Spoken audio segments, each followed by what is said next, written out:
Larangan keluar di waktu maghrib. Masuk sih, sudah sore. Pamali orang hamil masih di luar rumah menjelang maghrib seperti ini. Rupanya ibu mertuaku sedang memperhatikanku dari ambang pintu rumahnya. Aku yang sedang bersiap membakar daun kering di samping rumah hanya mengangguk. Lalu menginjak beberapa helai daun yang sudah terbakar agar api tak meluas ke daun kering yang lain. Sebenarnya aku sudah hafal betul dengan larangan itu. Tapi rasanya tanggung jika dedaunan itu hanya disapu tanpa dibakar. Karena sudah pasti nanti malam akan kembali berserakan tertiup angin. Dengan langkah gontai, aku masuk ke dalam rumahku yang bersebelahan dengan rumah ibu mertua. Ku tatap jalan setapak di depan rumah yang menjalar panjang menuju pusat kampung. Sembari mengusap perutku yang semakin membesar di usia kandungan yang menginjak 8 bulan. Dengan harapan Mas Herman suamiku segera muncul dari kejauhan. Biasanya Mas Herman sudah pulang bekerja sejak jam 5 sore. Tapi saat ini jarum jam sudah menunjukkan hampir setengah 6 sore. Namun dia belum juga kembali. Sebenarnya bukan tanpa alasan aku menunggunya sejak tadi. Tapi entah kenapa sejak pagi pikiranku terus membayangkan bakso Pak De Ali yang ada di pusat kampung. Mungkin ini yang dinamakan ngidam. Karena baru kali ini aku menginginkan sesuatu sampai terbawa mimpi seperti ini. Kalau saja aku tidak ketiduran tadi, pasti aku sudah berangkat sejak sore.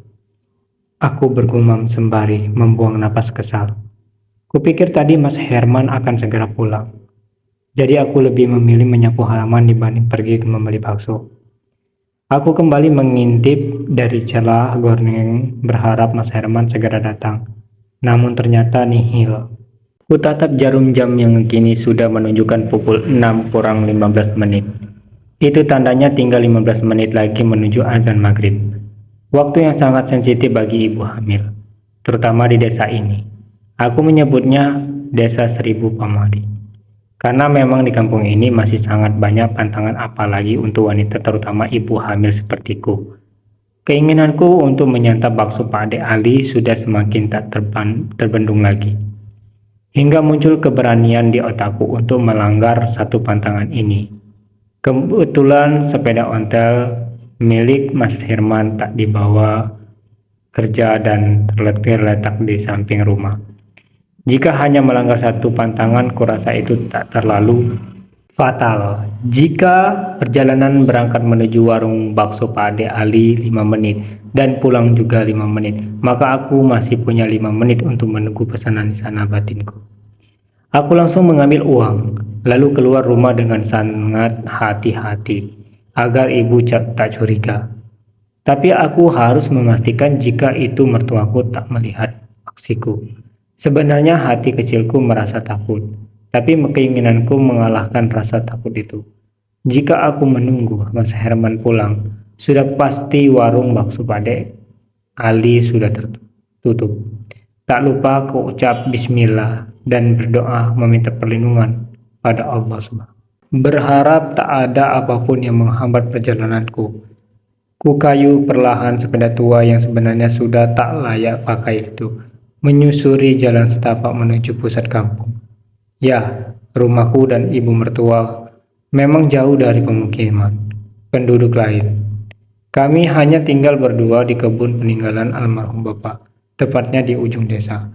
Untuk menunjukkan pusat kampung, aku harus melewati perkebunan sawit tanpa satupun rumah penduduk. Hal itu yang membuatku takut. Namun ada satu hal lagi yang membuatku lebih takut, yaitu rumah kosong yang sebentar lagi akan kulewati. Sebenarnya rumah kosong itu menurutku tak terlalu angker. Hanya saja cerita orang-orang lah yang membuat rumah kosong itu terkesan mistis dan menakutkan. Aku memang baru beberapa kali melewati rumah kosong itu, karena aku termasuk penduduk baru di kampung ini. Yah, baru 2 bulan aku tinggal di sini. Tapi aku sering mendengar cerita orang-orang tentang rumah tersebut.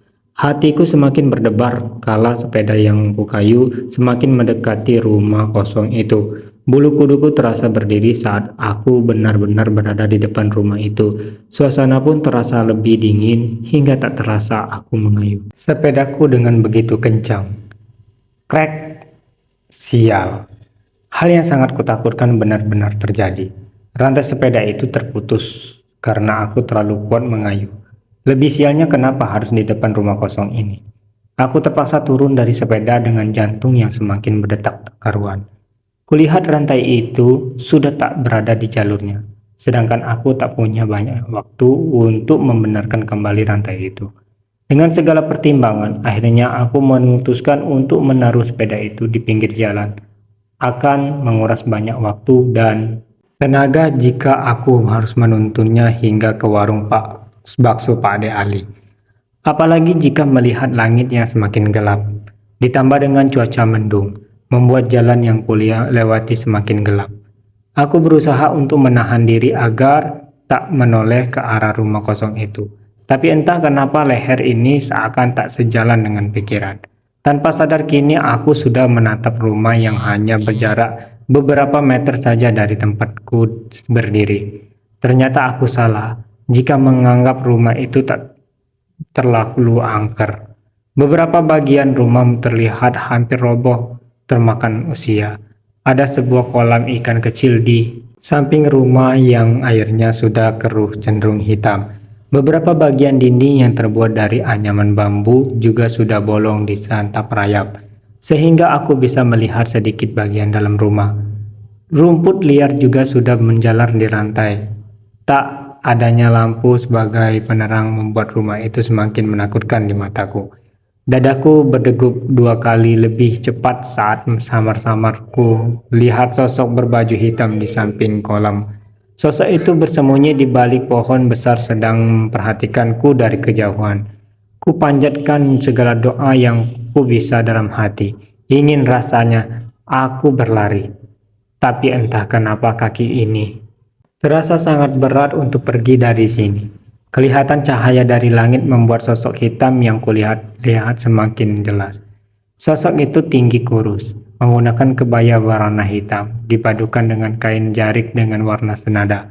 Aku tak bisa melihat wajahnya karena dia terus menunduk.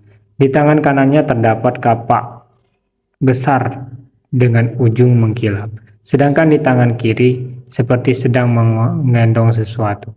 Namun tak begitu jelas karena terhalang batang pohon. Astagfirullah. Aku memegangi perut buncitku begitu erat. Duar. Petir menyambar begitu keras membuat aku sejenak menutup mata karena kaget. Namun saat mata kembali terbuka, sosok hitam itu tiba-tiba menghilang begitu saja. Kesempatan itu kugunakan untuk pergi dari sini.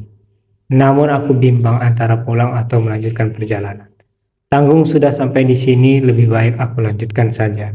Tekadku sudah bulat. Semoga saja nanti aku bertemu Mas Herman di jalan, agar tak pulang sendiri.